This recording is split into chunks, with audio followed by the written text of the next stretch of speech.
3 weeks before we started. And I mean, we were on the set when it was dark, just on our iPads, working out the scenes and blocking the scenes, and it was really an incredible experience. So I shadowed him, and there's another wonderful director named John Baring, who I'll be shadowing a little bit later on in the season. So we'll see what happens with that. I mean, it's not set in stone that means I'll be directing, but those are the steps, because it's just a wonderful muscle. It's kind of different directing your friends and your peers. You know, I can only imagine saying, Oliver, I think you should try something else. And he says, no, David, I think I did what I'm going to do. I can already see that happening. Would you guys like to see him at direct an episode? I would love it.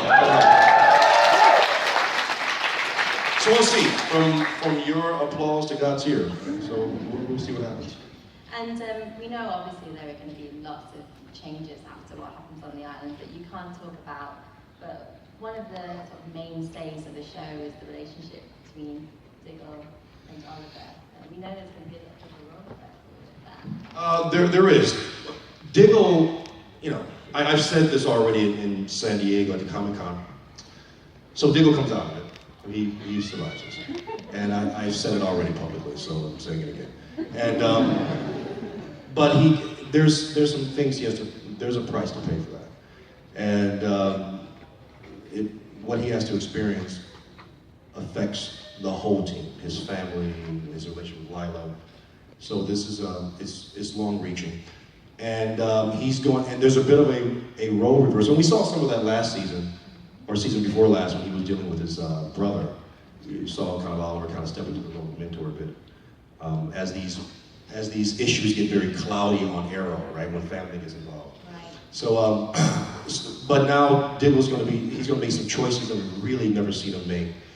And he's going to need Oliver in a way he hasn't needed him before. So this, you know, the bromance continues. Though the bromance will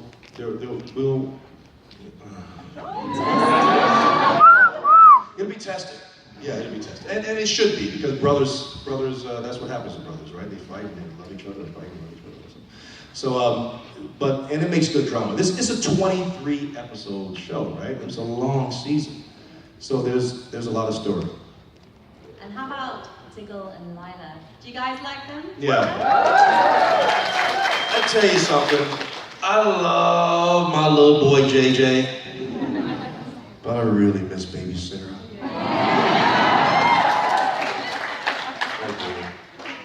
You know, any and every time I made my wife, Lila, made a choice as actors that maybe the director didn't like, they would just cut away to baby Sarah. And she'll make some funny little nod or a cute little gesture and it'd just be like, oh!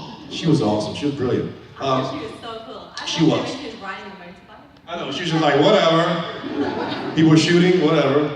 No, she was great. But you know, we have to get into that. We're going to continue that 800-pound gorilla, or 800-pound elephant, I should say, that's in the room in that relationship. In that, you know, she's Amanda Waller, right? The new Amanda Waller, and her husband is a vigilante. So that whole, how we walk this line of our distribution of justice is a sticking point in their marriage. So I think that we're going to continue to explore that. Fantastic. Yeah. Can't wait. So Yeah. guys, if you want to stick your hands up and we can... Hi guys, I can't see you on the other side of the phone. Don't you hate that? Who should we choose? What do we just choose? Yeah. My question is, during your signing, you mentioned that Diggle was actually supposed to be Jon Stewart. Yeah. So now that it's Arrowverse and we know there's multiple universes, would you like to see him become a Green Lantern? Well, you know what's funny is that there are multiverses and there are doppelgangers. Hello. So I don't know. I would love to see that. I mean, I don't know. It's all that stuff. Honestly, this is all serious. It's so political. Like all that stuff is really political. Every single character that ever appears on Arrow has been vetted through so many different chains way above me and Steven's head that, you know, we just go like, whatever. I mean, when we start talking to the executives, and they have to jump through hoops, and the executives above them have to jump through hoops, you just never know.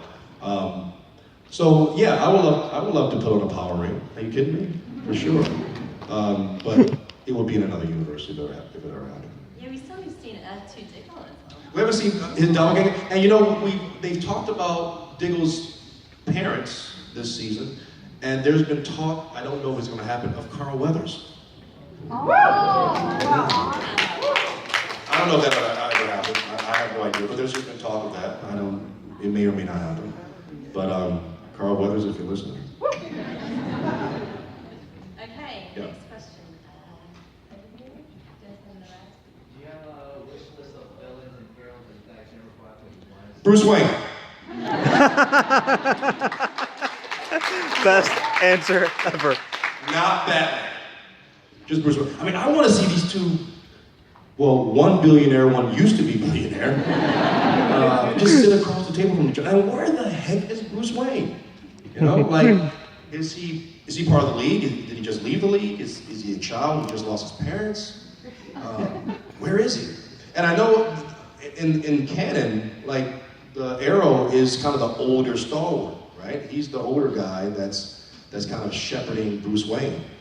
And so it'll be interesting to see if maybe he just left the league or something, and he's this young guy who's doing his own brand of justice in Gotham City, and we have to run in with him. I mean, I would love that. And Steven has his own kind of vision of where Bruce Wayne is too.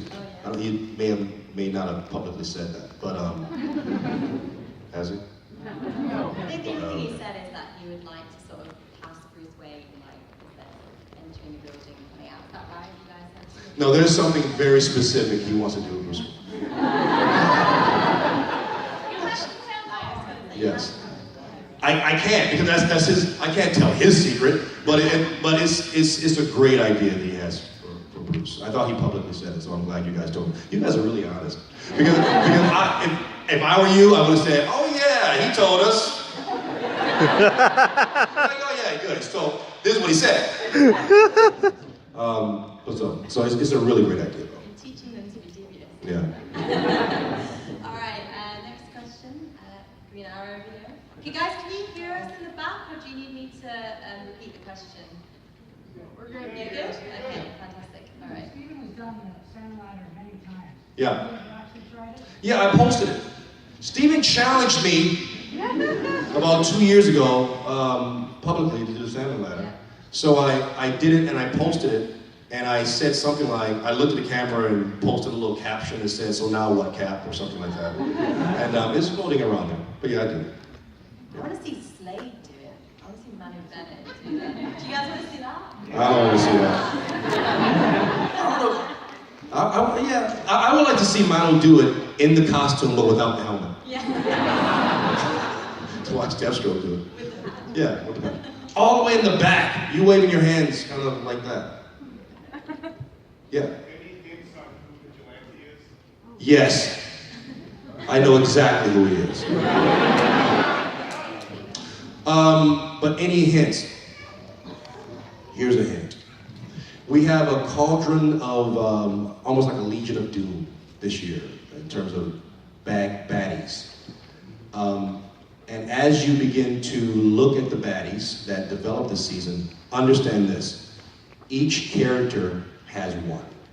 So each of these baddies belong to one of us. So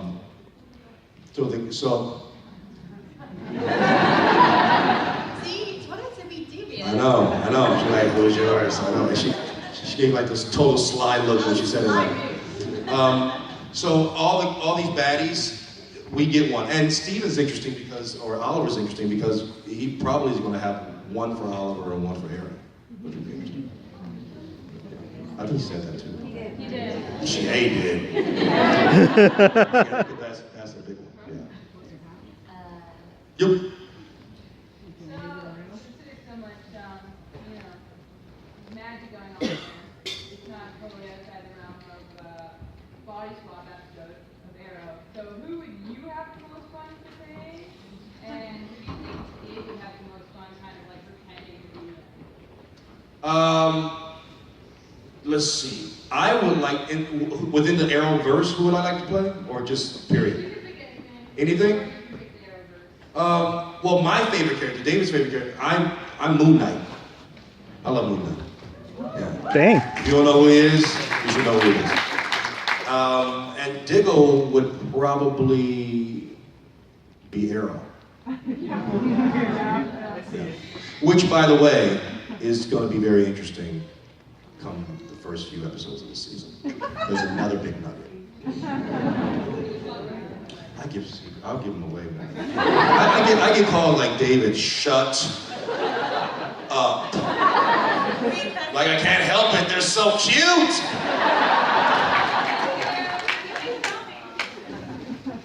Let's see. Okay, so we've learned a lot about the other characters on the show. We've mentioned that your parents are going to be making an appearance this year or something. Hopefully, yes. When are we going to find a little deeper into your past? I know you're in the military, but we'd love to hear a lot more about Diggle and his past and what's going on, a little bit more about the relationship you have with your brother. Yeah, where is his brother's wife? Where's my nephew? I mean, there's a whole lot of story to tell with Diggle, right? You're too good of a character not to want to. Thank you for that. Thank you for that. That's important.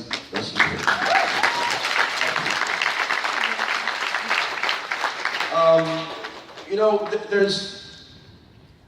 I don't have a direct answer to that. There's always at the beginning of the season kind of a, you know, we talk to the producers a lot. They always kind of give us an outline as to what they want to do with the characters, where they want to take us, and what they want to reveal. And a lot of Diggle has been in, you know, and for good reason, has been in service of the hero, Oliver, and is to really kind of, he's kind of been, and this is the honest to God truth. This is exactly what I told Mark Guggenheim at the beginning of this year. I said that Oliver is now a full-fledged superhero. Not that he wasn't before, but he was a murderer in season 1. And if Diggle and Felicity wasn't there, then he would either be dead or on the run, right? Like really on the run. So Diggle and Felicity really were the pieces. And the deaths of Canary, the deaths of Tommy, his mother, these things kind of moved our hero to a place where he started to abandon the killing people and really became a hero, put the burden of that on his shoulders. And he became this full-fledged superhero. And the characters, Diggle really fit this a lot more than Felicity, was really kind of an Obi-Wan or almost a Yoda type of thing, right? In the sense that his purpose was to guide, among other things, guide our hero into this full-fledgedness. He was more mature. He had already been through his catharsis with the island. He had dealt with his demons. He was married once, twice, had a child. He was probably 5 years more advanced than just philosophically than our main character. But now our character's there. Oliver's there, and I'm not, you know, I'm really, you know, these are things producers really say, but I think we can really observe Oliver and say that he's fully fledged Green Arrow, right? So what do you do with a character like Diggle now in cinema? You kill him. No, honestly, this is what happens to the Yodas. This is what happens to the big Kenobis, right? And that's the thing that takes your hero to the next level, because this death that you avenge or whatever. And me and Mark were having this conversation about it. And he said, well, number one, you're never going to die.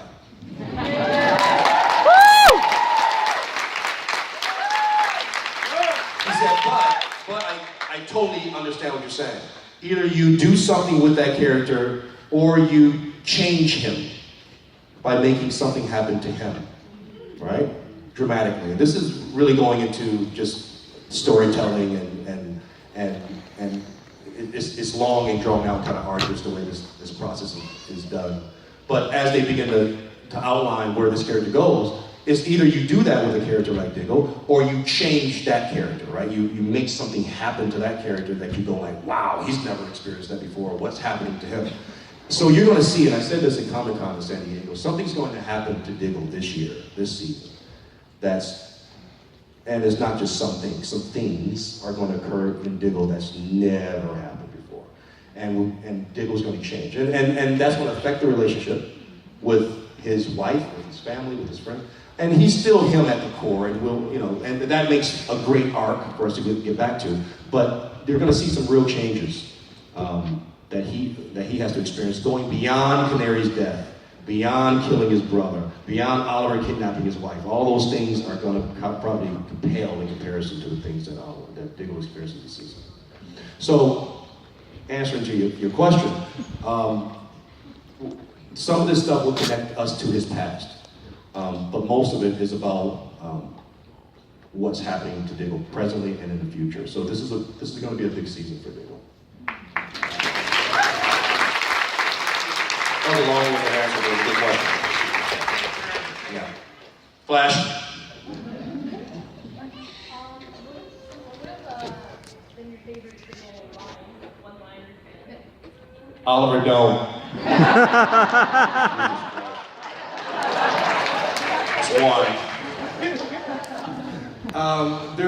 I may be getting the quote wrong, you guys can Google it, but it's something like, Diggle said, secrets like weights, the more you have, the harder it is to move. And that's a really good one. Just because Diggle is such a moral person, and I look up to him personally, me as an actor. And so that was one that meant something to me personally, right? Because everyone has these secrets and everyone kind of deals with their own truth in certain ways. So that was something that meant, when I read that in the script, when Diggle said that, I was like, kind of took a little breath out of me, like, wow, secrets are like weights, right? The more you have them, like it really is harder to move. Like that was so profound to me. Yeah, let them out. Yeah, you know, like let them out, and it becomes easier, right? Once you let them out. Oh, you're sick, man. She's like, no, let out the arrow secrets right now so you can breathe easier, David. Stevie, just, no, David, really, please, you can let the secrets out. But those two are probably my favorite. Yeah. Over here. First off, David, it's great having you here. Thanks for coming to Toronto. Yeah. I got a two-part question. First off, what were your thoughts about when Stephen Amell was at SummerSlam Wrestling? And two, have you ever thought about joining him for an Arrow tag team? That'd be great. I wouldn't mind that. Well, you know, he and I kind of talked about that, and with Cody. Like, what if Cody like showed up at one of the cons, right? Like slammed you on one of the breakaway tables, and I came up and pushed Cody. He was like, "Get both of you," you know, and ran out. And I like tended to Steven as the camera pushed down on his. And that was kind of like what we wanted to do. I wouldn't mind doing that. I love WWE. You kidding me? I grew up with the WWF, so it's I don't, you know, I just don't know what, you know, again, that's a huge organization, a lot of politics goes into that, but yeah, I would love to do that. I mean, in terms of the next season, are we going to see sort of a return to sort of more fighting in the traditional sense, you know, kind of street fighting and that part of the action, or is it, you know, is it going to sort of turn to There's a lot of action. I think it's a direct pickup from where we left off in season 5. And just a direct answer to your question, yes, there will be a lot of street level fighting. I think that's Arrow's strength, you know, and and I think it's important to kind of.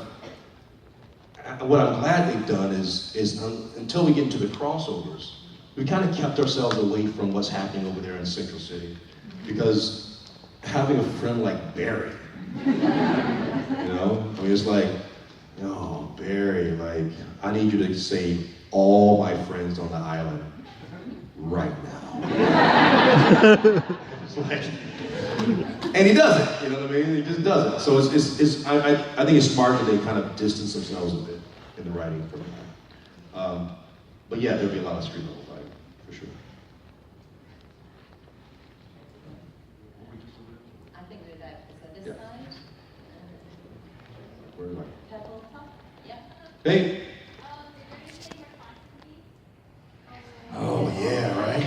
These are great producers' questions. I would love that, but you know, I don't know. You know, it's funny. I think the and someone asked me this earlier at my table. They're like, you know, you said a couple of seasons ago that we'll see more of what's happening with the helmet, right? And like what can it do? And we never saw it. And I asked the producers about that as well, and this is the answer I got. It was like before, there was a great scene in Flash between me and Cisco where he's asking me, how do you like the new helmet? And I'm like, I need some tweaks, and he's like, I'll work on it, right? So we see that the helmet was a Starlab creation. And now since there's a Smoke Enterprises coming up, and you know, there's stuff happening with Curtis and Felicity in terms of what they're creating and the T-spheres and other things. There's been a conversation like, well, maybe the helmet came out of that. You know, came out of this kind of conglomerate creation between Felicity and Curtis. So it kind of stalled what we would see with the helmet. So as far as Constantine, it's like, I've heard, yes, we want to bring him back. And this stuff kind of gets mixed up in other decisions that are so far above me and Steven. Like the thing that with the helmet, like I didn't know that until I asked the producer what's happening with the helmet. They're like, oh, well, by the way, we thought about that. It was a Star Labs creation, but we're thinking about doing this. So the same with Constantine, because out here, will Constantine be part of our universe? And then all of a sudden, I'll ask the producer, and they're like, well, you know, we thought about Constantine, and we don't know because of A, B, C, D. So my answer is, I have no idea. And I probably won't know unless I directly ask somebody like, hey, is Constantine going to be part of this universe? I mean, I know that he's certainly coming back in an animated series. Do you guys know? Yeah. Maybe.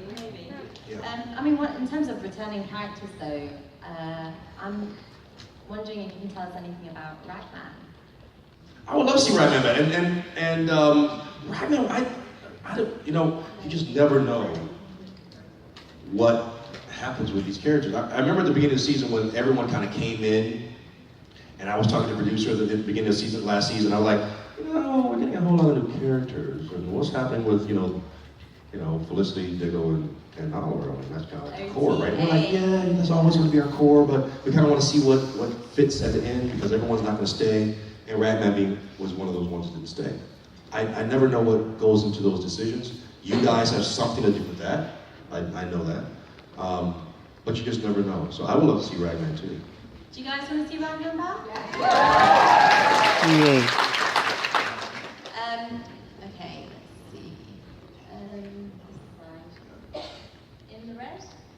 I was just wondering, now that we've kind of gone through Oliver's whole 5 years on the island, are we going to keep seeing flashbacks of different characters? Are they abandoning that altogether? Or is it going to do like a weird flash forward like they did on Lost?